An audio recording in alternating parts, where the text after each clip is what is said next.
it. Ow, frick, that hurts. Okay. Are you gonna light?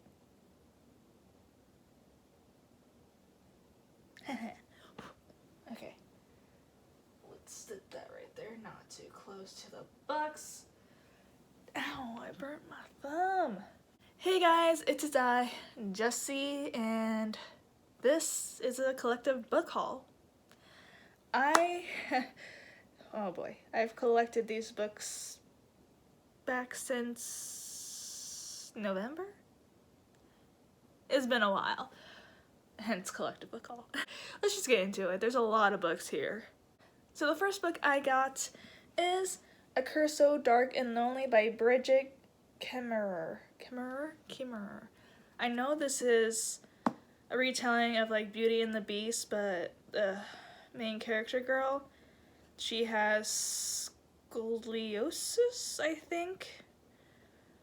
And I remember, I got this at Barnes & Noble. I remember the cashier saying that it's a really good book and that, because I'm not sure if it's scoliosis that she has. Oh, cerebral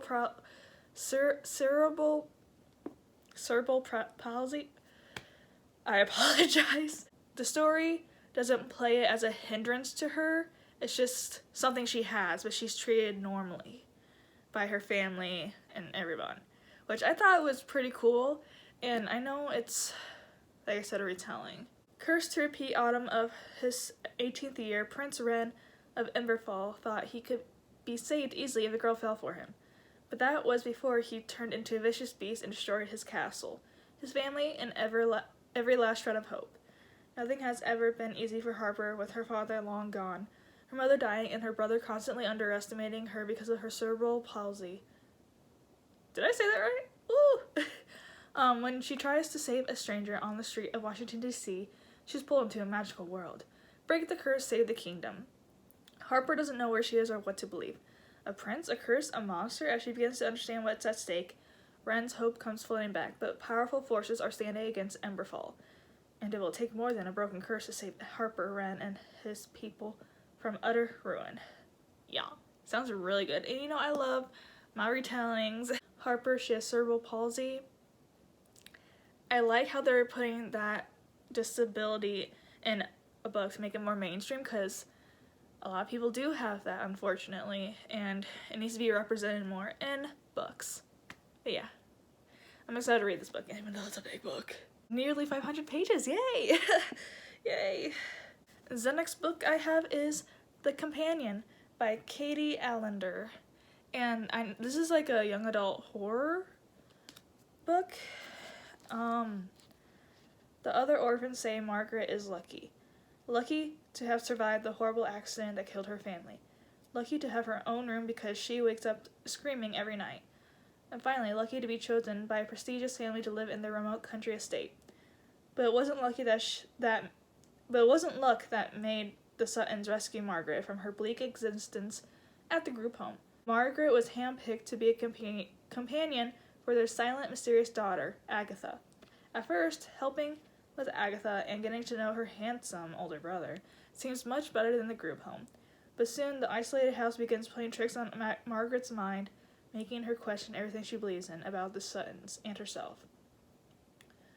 Margaret's bad dreams may have stopped when she came to live with Agatha, but the real nightmare has just begun. Sounds so good and interesting. I mean, look at this cover. It's so fascinating. Oh, and there's a price tag on this. Hold on a second. The next book is Once Upon a River by Diane Setterfield. A girl walks into a pub and then she dies, and there's like a mysterious, like a mystery trying to figure out how she died or whatever. 3 missing girls, one is returned, a story begins. On a dark midwinter's night in an ancient inn on the River Thames, an extraordinary event takes place. The regulars are telling stories to while away the dark hours when the door bursts open on a grievously wounded stranger. In his arms is the body of a small child. Hours later, the girl stirs, takes a breath, and returns to life. Is it a miracle? Is it magic? Or can science provide an explanation? These questions have many answers, and some of them quite dark indeed. Those who dwell on the riverbank apply all their ingenuity to solve the puzzle of the girl who died and lived again. Yet, as the days pass, the mystery only deepens. The child herself is mute and unable to answer the essential questions. Who is she? Where does she come from? And who does she belong? And whom does she belong? It sounds really interesting. First of all, the cover grabbed me. I mean, look at that. The next book is a book I already read, but I loved it, so I wanted to get it for my own keepings. And this is City of Ghosts by Victoria Schwab, and I love it. I need to get the rest of the series. Ever since Cass almost drowned, she can pull back the veil that separates the living from the dead and enter the world of spirits. Her best friend is even a ghost, so things are already pretty strange. But they're about to get stranger. When Cass' parents looonnnngggg hosting a TV show about the world's most haunted places, the family heads off to Edinburgh, Scotland. Here, graveyards, castles, and secret passageways teem with restless phantoms. And when Cass meets another girl who shares her gift, she realizes how much she still has to learn about the veil and herself. The next book is Ninth House by Leigh Bardugo, and I don't really know anything about this. I just love the cover. But, let's see. Galaxy Alex Stern is the most unlikely member of Yale's freshman class. Raised in the Los Angeles hinterlands by a hippie mom, Alex dropped out of school early and into a world of shady drug dealer boyfriends, dead-end jobs, and much, much worse. In fact, by the age of 20, she is the sole survivor of a horrific, unsolved multiple homicide. Some might say she's thrown her life away, but at her hospital bedside, Alex is offered a second chance to attend one of the world's most prestigious universities on a full ride. What's the catch? Why her? Still searching for answers, Alex arrives in New Haven, tasked by her mysterious benefactor with monitoring the activities of Yale's secret societies. Their 8 windowless tombs are well-known haunts of the rich and powerful, from high-ranking politicals to Wall Street's biggest players, but their occult activities are more sinister and more extraordinary than any paranoid imagination might conceive. They tamper with forbidden magic, they raise the dead, and sometimes they prey on the living. Yeah, sounds right up my alley. The next book is The Ravens by Cass Morgan and Danielle Page. And the cover got my attention. I mean, look how pretty that is. It's just like all ravens. Yeah. Only their sisterhood can save them. At first glance, the sisters of ultra-exclusive Kappa Rho Nu, the Ravens, seem like typical sorority girls. Ambitious, beautiful, smart, they're the most powerful girls on Westerly College's Savannah, Georgia campus. But the Ravens aren't just regular sorority girls, they're witches. Scarlet Winter has always known she's a witch, and she's determined to be the sorority's president, just like her mother and sister before her. But if a painful secret from her past ever comes to light, she could lose absolutely everything. Vivi Dexerox has no idea she's a witch, and she never lived in one place long enough to make a friend.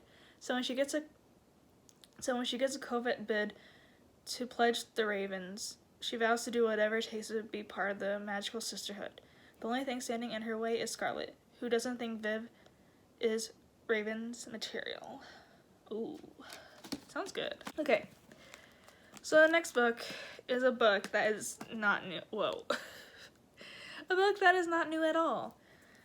But I had to get it because I read the book on audiobook, and I also want to collect it because I love the series. And I think I only have the 3rd book in the series, which I haven't even read yet. But I'm slowly collecting it. Yeah. That is The Diviners by Libba Bray, and this is like the original cover of it. And I need to take the plastic off of it. But I couldn't resist not buying it because it's a 1st edition and it's signed. Like, holy crap, holy crap. Yeah. But I want to, ooh. I didn't even notice that. Okay, this is so sick. Look at that. Holy. Oh my god, that's so pretty. Oh my god, that goes so well with the story though. might just leave it naked. It's so pretty. Okay. Evie O'Neill has been exiled from her boring old hometown and shipped off to the bustling streets of New York City. She is positively ecstatic. It's 1926 and New York is filled with speakeasies, Ziegfeld girls, and rakish pickpockets. The only catch is that she has to live with her Uncle Will and his unhealthy obsession with the occult. Evie worries he'll discover her darkest secret, a supernatural power that has only brought her trouble so far. But when the police find a murdered girl branded with a cryptic symbol and Will is called to the scene, Evie realizes her gift could help catch a serial killer. As Evie jumps headlong into a dance with a murderer, other stories unfold in a city that never sleeps. A young man named Memphis is caught between two worlds. A choir girl named Theta is running from her past. A student named Jericho hides a shocking secret, and unknown to all, something dark and evil has awakened. I love this series so much. Highly recommend it. The next book I got is a hefty book for its size. And that, oh gosh, I'm gonna butcher this name. Elazo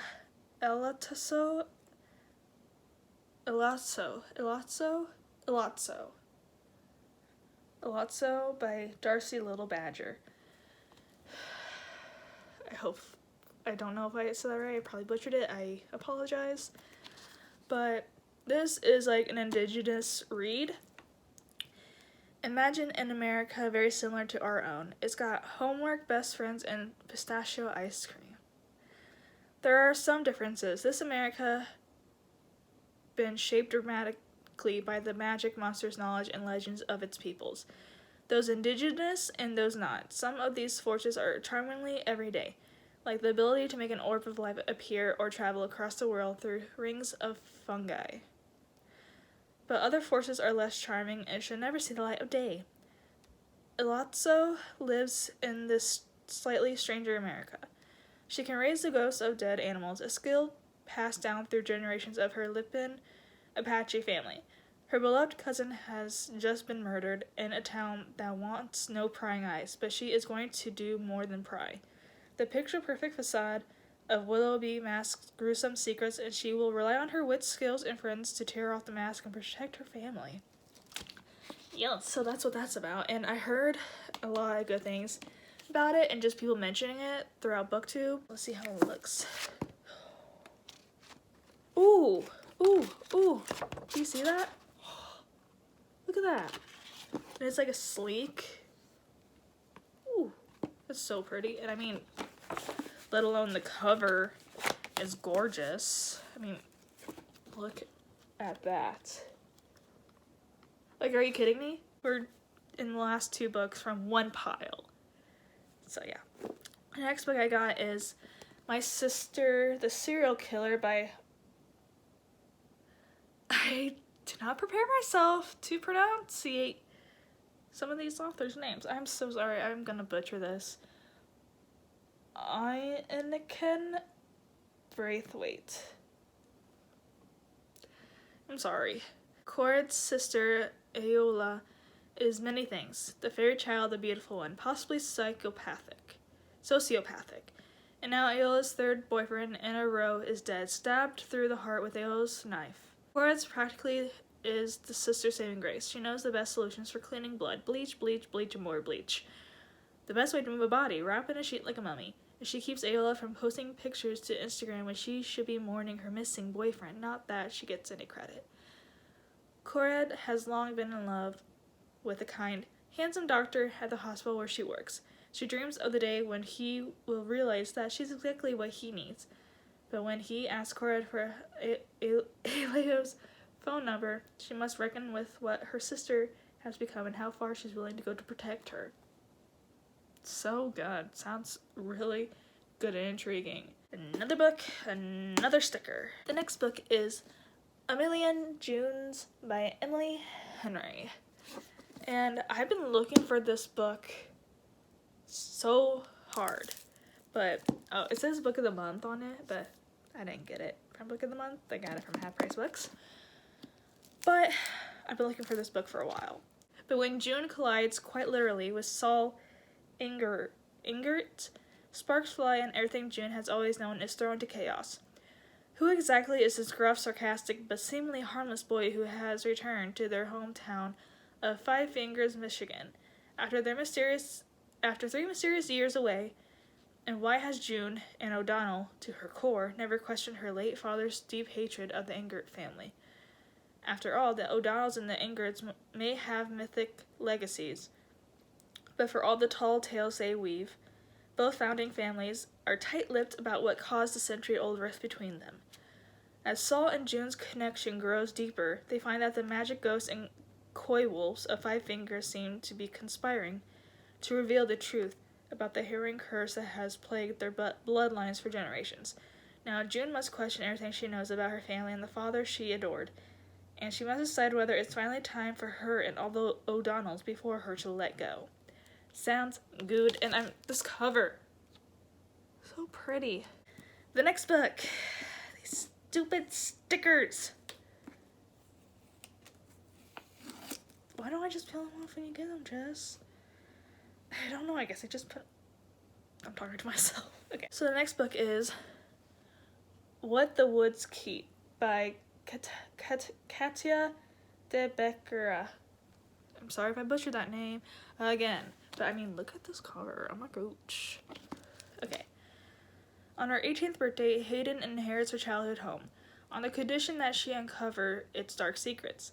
Hayden tried to put her past behind her, and it worked. She's getting ready for college, living in a Brooklyn apartment and hanging out with her best friend and roommate, Dell. But now it's all coming back. Her mother's mysterious disappearance a decade ago, her father's crazy theories, and Hayden's own dark dreams of strange symbols and rituals in the Colorado woods where she grew up.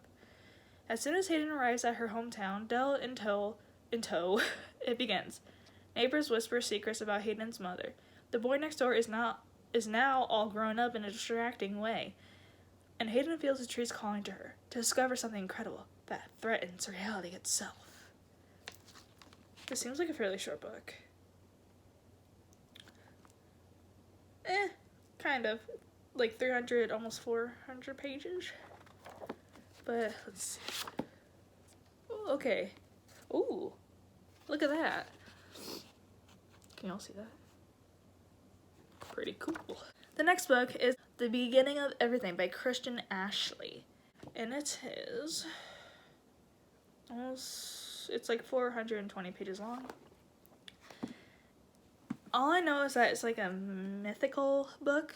Once upon a time, in a parallel universe, there existed the continent of Triton. The land was filled with beauty, but was also splintered by war. Out of the chaos grew a conspiracy to reawaken the beast, a fearsome creature who wrought only tragedy and devastation. The only way to stop him was to fulfill an ancient prophecy. Titan's 4 strongest warriors must wed its 4 most beautiful witches, binding all nations together and finally bringing peace to the land. Ooh. This is the story of their unions, the quiet maiden Silence and the savage King Mars, the cold warrior Cassius and the fiery witch Elena, the steadfast soldier True and the banished beauty Farah, and the pirate king Armis and the mysterious queen Hela. Their unions will not be easy, but each couple must succeed, for the fate of their world is at stake. It's a pretty hefty book, and I feel like it's gonna be like one of those steamy romances, which I'm all for. And I believe this is the first book in a series, because this is the Rising series right there. Okay, so we have 7 more books to go. 8, including one I'm holding. And this is Echoes Between Us by Katie McGarry. And it's about, I know it's like a girl that can see like a dead guy, I think. So right up my alley. A girl with nothing to live for and a boy with everything to lose. Veronica sees ghosts, and more specifically, her mother's ghost. The after images of blinding migraines that consume her whole life keeps her on the fringes. But the haunting makes her wonder if there's something more going on. Golden Boy Sawyer is handsome and popular, a state champion swimmer, but this all-American guy is hiding an adrenaline addiction that could kill him. When Veronica and Sawyer draw together after a chance meeting, can they help each other battle the demons that haunt their every step, or will they push their luck too far and risk losing it all, including their lives? Yeah. Okay, next is the second book in a trilogy, I believe, and that is Umberland by Umberland by Wendy Spindle. There you go, Jess.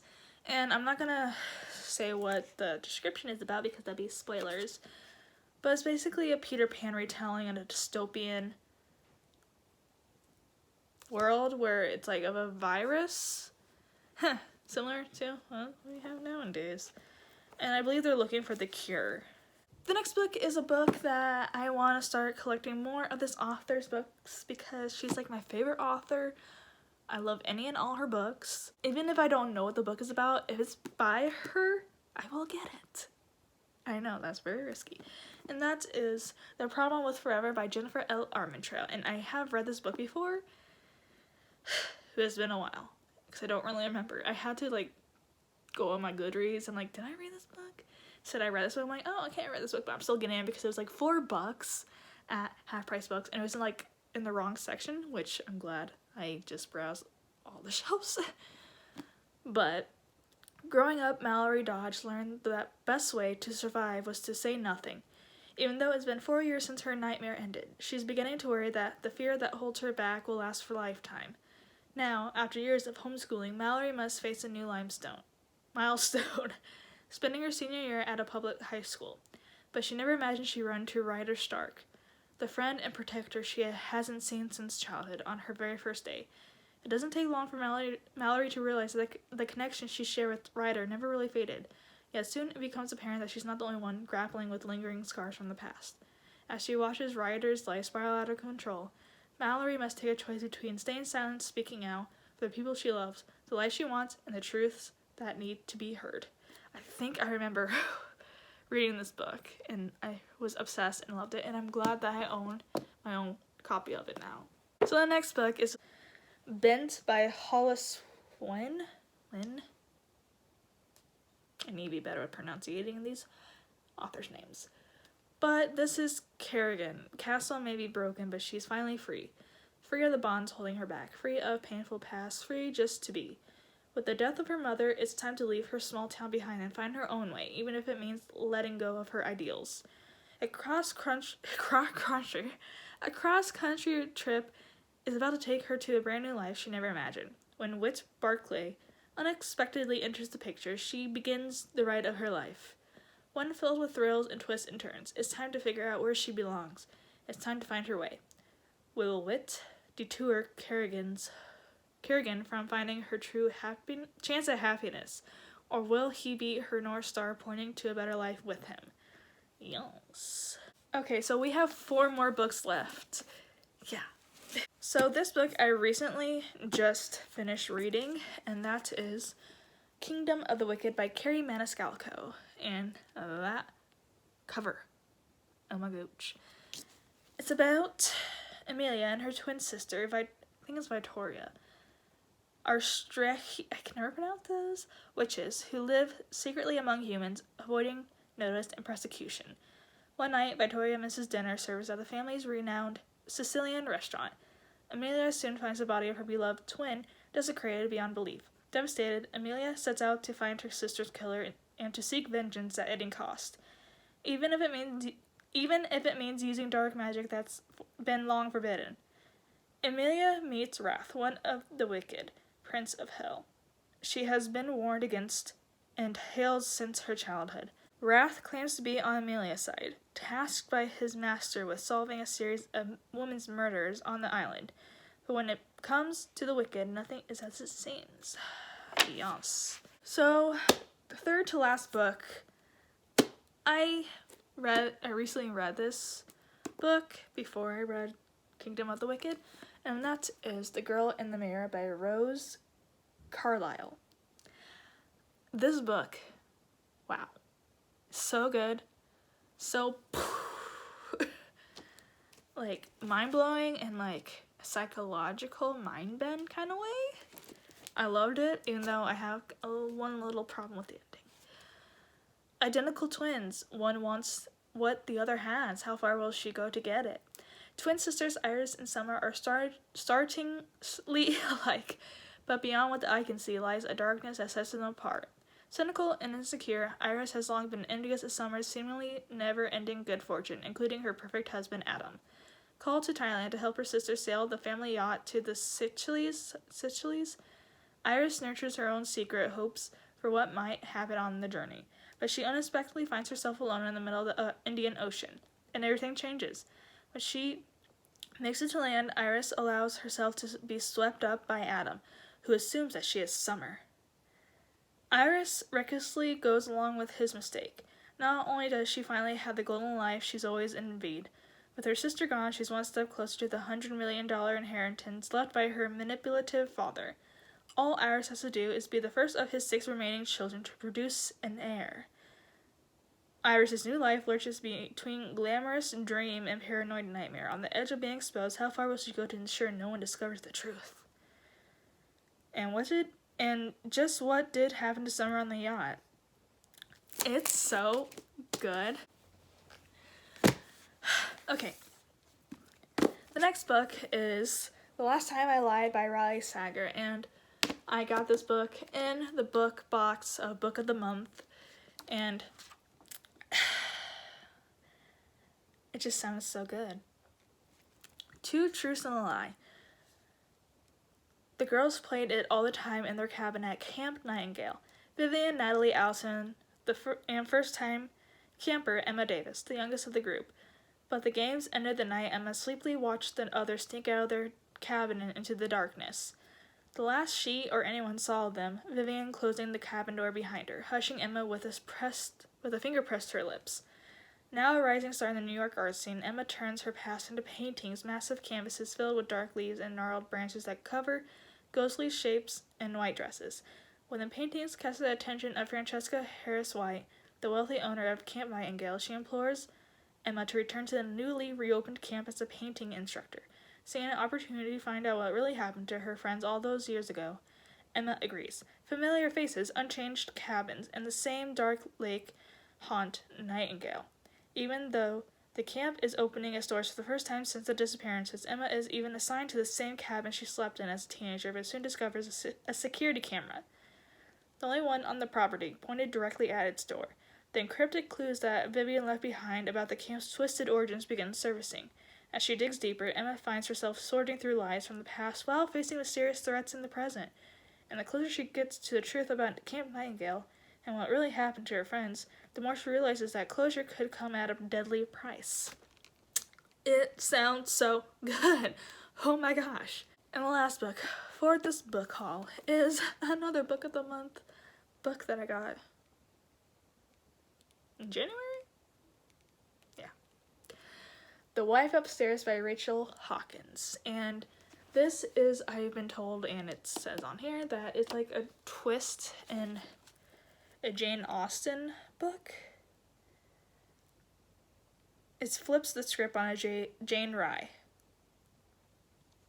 I was wrong. Meet Jane. Newly arrived to Birmingham, Alabama, Jane is a broke dog walker in Thornfield Estates, a gated community full of McMansions, shiny SUVs, and bored housewives. The kind of place where no one will notice if Jane lifts the discarded thatches and jewelry off the side tables of her well-heeled clients, where no one will think to ask if Jane is even her real name. Meet Eddie. Recently widowed, he has become Thornfield Estate's most mysterious resident, ever since his wife, Bea, drowned in a boating accident with her best friend. Their bodies lost to the deep. Jane can't help but see an opportunity in Eddie. Not only is he rich, brooding, and handsome, but he could also offer her the kind of protection she craves. Yet, as the two fall for each other, Jane is haunted by the legend of Bea, an ambitious beauty and successful entrepreneur with a rags-to-riches origin story. How can she, plain Jane, ever measure up? And can Jane win Eddie's heart before her past or his catches up with her? With delicious suspense, incisive wit, and fresh feminist sensibility, The Wife Upstairs flips the script on Jane Rye in a timeless tale of forbidden romance. Yes, it sounds up my alley.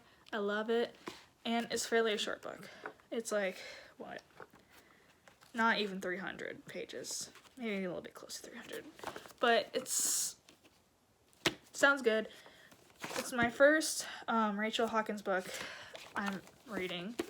So I'm excited to read it. So let me know in the comments down below if y'all have read any of these books. And yeah, I hope you guys are staying safe and staying healthy. And I know how hard it is right now, but we just gotta stick together by staying apart. So thanks for watching. Like and subscribe for more videos by me, and I'll see you guys later. Bye guys.